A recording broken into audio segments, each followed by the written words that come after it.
Hey, what's going on? So we're gonna take a look at this Remco figure from 1965. Well, obviously not Mando there, but this guy right here. Uh, so per usual, uh, this coffee table will be filled with not filled, but it is right now for some reason. But it'll have recent acquisitions on it, and as well as old stuff that I'm just looking at and getting ready to do videos on, like this beautiful Johnny West quick draw figure, and this great Snake Plissken figure by Sideshow that I guess, gosh, it's hard to believe, but I guess it's about 10 years old now already, and I've had it the whole time and had it on display for a lot of years and took it down out of the closet the other day to mess around with it. But and then also, uh, to to to to reiterate that I don't only buy vintage stuff and collect vintage stuff, but this Corgi Yellow Submarine is a new reproduction and it's great. And we'll do that in an upcoming video, as well as these vehicles behind our guys here. And I recently picked up my first Star Wars Black Series figure, this credit credit collection Mandalorian figure, which I really like. And maybe we'll talk about him in an upcoming video too. I don't know, maybe not. But this is the guy we're here for today. A minute and a half into the video and we're finally starting. All right. This little guy is called Lil L-I-L Joe, and he was produced by Remco Toys in 1965. Now, from what I can tell, so there's not a lot on this guy. He was sold singly, right? Like this, I believe, and then he was sold in at least two box sets that I'm aware of. One is a Jeep that's made specifically for him, and the other one, which is a large big box set, is a big howitzer that fires plastic shells, and there's one of those for sale on eBay for like $950.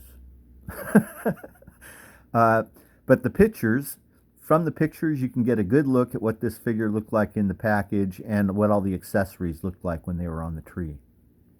So we're going to spin him around a little bit. He has a lot of accessories that attach to him,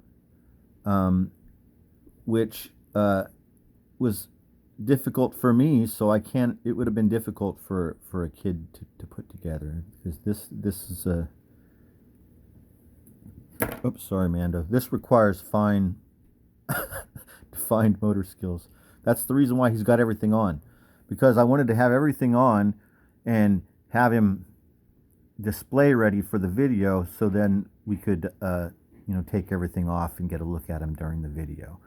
So one thing that I find is interesting is that this is 1965, and this is a what you might consider to be like an art figure or a big head figure, something that's almost oddly comical, because he is a soldier, but he's cartoonily out of scale.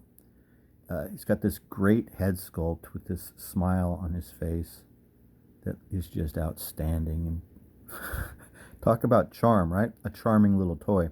He stands about 4 inches tall. And so, yeah, what I think is interesting is this is like, I mean, there were girls' toys that were doing this, right? And Remco had made like big-headed, like Munster figures, kind of, but this is like, I mean, it's the first like big-headed, like, I don't know, what are the ones that are popular nowadays, pop vinyls, right? It's interesting, isn't it?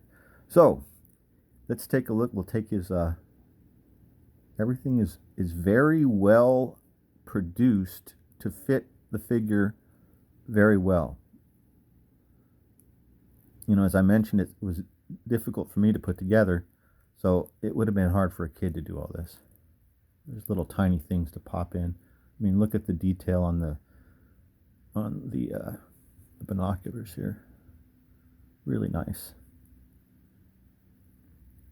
So there's a few accessories that I'm missing, but only a couple. I'm missing the mess kit, and I'm missing the 1911 government 45 pistol.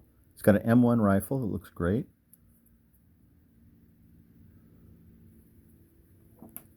We didn't really look at this helmet, but it's very cool, man. Nothing inside the helmet, but it's really nicely detailed, and it's just this really cool 1965 Remco plastic. The detail on the hands is kind of a trip. So let's take this. He's got a radio pack with a phone on it. He has this little web belt. Oh, he's missing, like I mentioned, he's missing his 45, but I have a Western pistol in there that fits in scale that I just happen to have. It's in there for the time being until I find something more suitable. So take his pack off. Got the radio on there. Isn't that cool? And then his web gear.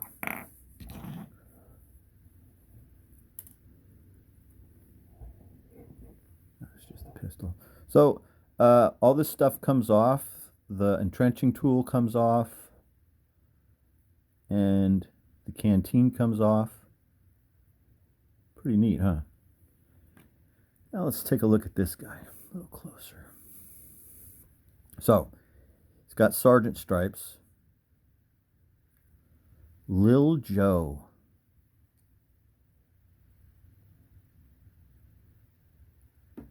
Remco Industries Incorporated, 1965. This little hand. So, the detail is so interesting on the hands, isn't it?